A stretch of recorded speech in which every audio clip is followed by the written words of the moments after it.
pray. Gracious God, as we gather together for this solemn oath-taking ceremony, we humbly ask for your guidance and blessing.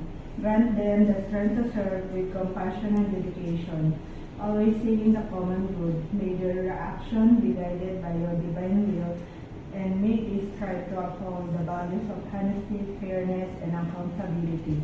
In your name we pray. Amen. Amen. Thank you. At this juncture, may I call on, sir, the 4 non-uniform promotees to please line up at the front. And the 5 newly appointed non-uniform personnel.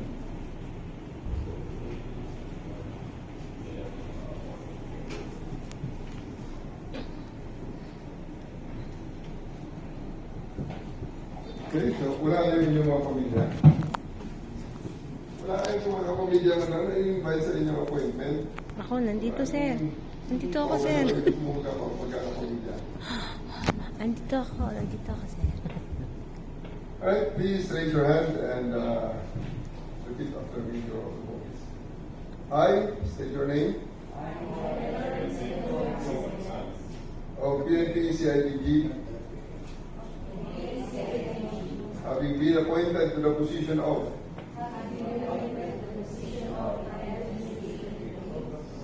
hereby solemnly swear that I will faithfully discharge to the best of my ability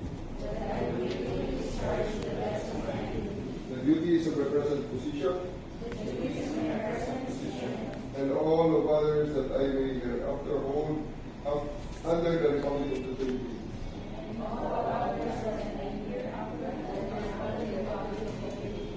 That I will bear true faith and allegiance to the same. That I will obey all the laws, legal orders, and decrees promulgated by the duly constituted authorities of the Republic of the Philippines.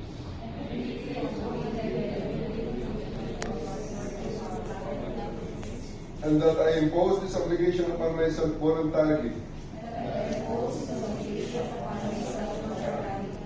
without mental reservation or purpose of evasion.